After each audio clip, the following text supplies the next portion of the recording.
আমরা সবাই কোনো না কোনো সময় একটা জিনিস খুঁজে পাই যেটা আমাদেরকে পাল্টে দেয়। আমার জন্য সেটা ছিল অ্যানিমে। প্রথমে দেখতাম মজা করে, ভেবেছিলাম কল্পনার জগৎ, হিরো লড়ে, ভিলেন হারে, সব ঠিকঠাক। কিন্তু সময়ের সাথে সাথে বুঝলাম অ্যানিমে শুধু একটি শো নয়, এটা একটি ভাষা যেটা বলে তোমার কষ্ট আমি বুঝি, তোমার লড়াই আমি দেখি, তোমার ভিতরের যুদ্ধ যেটা কেউ দেখে না, অ্যানিমে সেটা তুলে ধরে।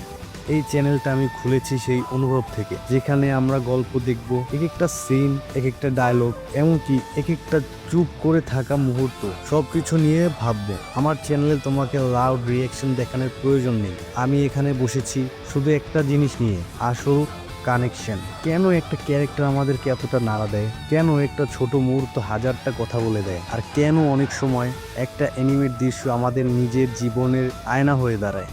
এই চ্যানেলে আমরা কথা বলবো এই জায়গাগুলো নিয়ে। বড় কোনো থিওরি নয়, হাইপ নয়, বরং ওই সাইলেন্ট অথবা পাওয়ারফুল জিনিসগুলোকে নিয়ে, যেগুলো আমাদের মনের ভিতরে লেগে থাকে অনেকদিন। তুমি যদি এনিমি দেখে শুধু সময় কাটাও, তাহলে হয়তো এই চ্যানেল তোমার জন্য না। কিন্তু তুমি যদি এনিমি দেখে থেমে যাও, ভাবো এটা কেন এমন লাগলো, তাহলে হ্যাঁ, এই জায়গাটা তোমার জন্য। এখানে আমি জাজ করব না, আমি তোমার সঙ্গে বসে কথা বলবো। একটা গল্প থেকে আর একটা গল্পে যাব, আর খুঁজে বের করব গল্পের পিছনে লুকানো অনুভূতিগুলো। এই চ্যানেল আমার, কিন্তু এই যাত্রা আমাদের। আর এই যাত্রা শুরু হচ্ছে এখন থেকে, তোমার সাথে।